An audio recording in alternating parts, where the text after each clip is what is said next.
Bryce Dessner, composer, guitarist and former Yale history major, confesses that he and his twin, Aaron, with whom he makes up 2/5 of indie rock outlet The National, have a bit of a fixation with a certain chapter of the American experiment.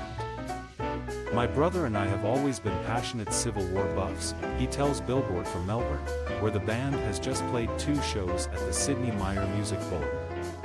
For years we used to name national demos after Civil War battles. I think the song, Ryland, was called Fredericksburg.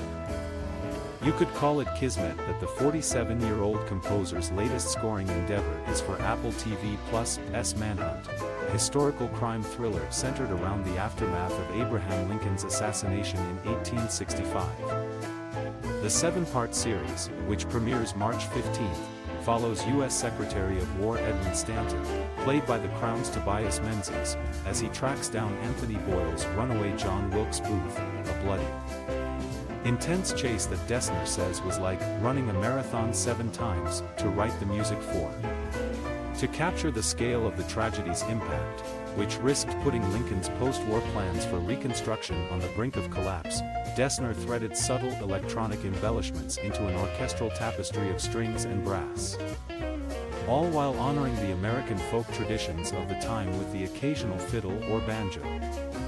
His attention to detail even led him to Nashville, Tennessee, where he purchased a classic, early 60s J50 Gibson guitar specially for the project.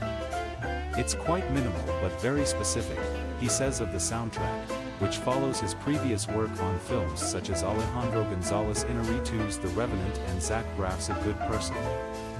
The cello, for example, unofficially serves as Booth's sonic mascot, as demonstrated in the moments leading up to the fatal gunshot at Ford's Theater in Episode 1.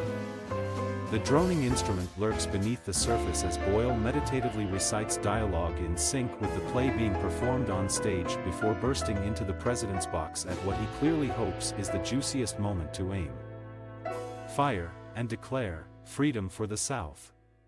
More than 150 years after the fact, The National is coming down from 2 back-to-back albums, First 2 Pages of Frankenstein, which debuted at number 14 on the Billboard 200, and Laugh Track. The projects were released just 5 months apart in 2023, but Dessner says the band is already back to the drawing board. We don't fully understand how we released 2 records last year, he says with a laugh. It's fairly shocking, because it usually takes us forever to make 1 record, but to make 2 in a year. We were just so excited about music and this intense, prolific period that we wanted to get them out there. But yeah, he adds, we've started writing again.